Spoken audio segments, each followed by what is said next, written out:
This is the Right Now English Listening Program. Special Newscast 9.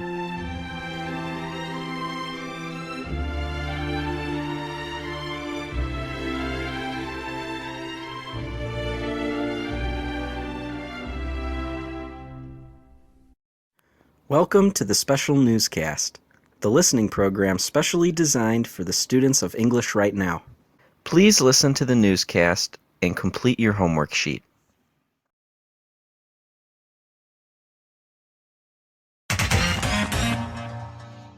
Representatives of 12 countries have signed a major free trade agreement for East Asia and the Pacific. The Trans-Pacific Partnership was officially signed at a ceremony Thursday in Auckland, New Zealand. News media released pictures of some ministers rubbing noses. For native New Zealanders, rubbing noses is a sign of goodwill. The nations that make up the TPP are responsible for 40% of the world's economy. They include Australia, Brunei, Canada, Chile, Japan, and Malaysia. The other nations are Mexico, New Zealand, Peru, Singapore, Vietnam, and the United States.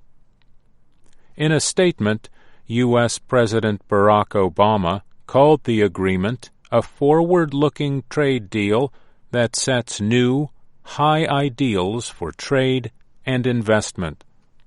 He said the pact suspends thousands of taxes and supports a free and open Internet. Obama said it also prevents unfair laws that restrict the free flow of information.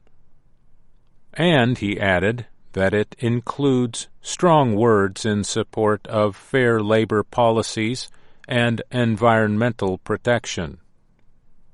But the signing ceremony was, in some ways, only the beginning of a new process. The 12 nations have 2 years to ratify or reject the agreement. The United States Congress passed Trade Promotion Authority for the President in June 2015. It requires Congress to either approve or reject trade agreements without adding to or amending them. However, Congress has yet to consider the huge free trade agreement. It also will take some time to study the thousands of pages in the agreement. Michael Froman is the U.S. Trade Representative. He says his office will work to persuade members of Congress that the deal should be passed. He says the estimated increase to exports for the U.S. will be $350 billion a year. The TPP is designed to cut tariffs or import taxes that free trade supporters say are barriers to trade. Without these barriers, supporters say, more goods and services will flow across borders, increasing trade and economic activity. Gary Huffbauer is with the Peterson Institute for International Economics. He told VOA that while tariffs will eventually be dropped, that will not happen immediately. The barriers, the tariffs in the case of goods, do not go to zero immediately. It takes some years, maybe on average about 10 years, depending on the product. Labor groups in the United States, however, oppose the TPP.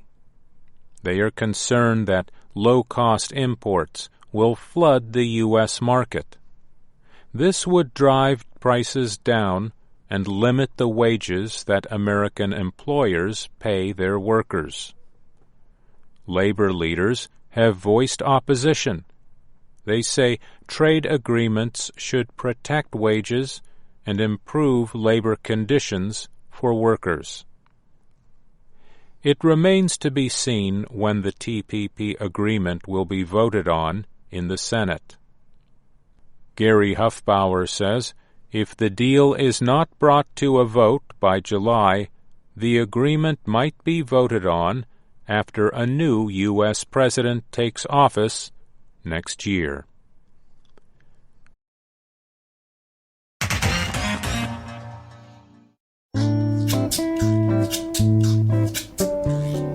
Story time.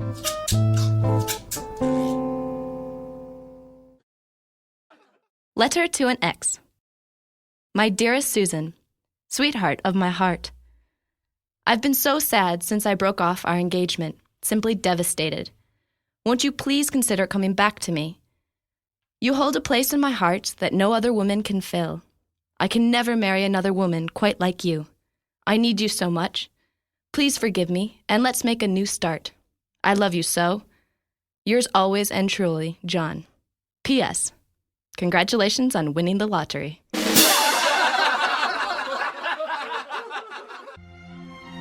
That's all for today. See you next time in the English Right Now special newscast. Don't be late.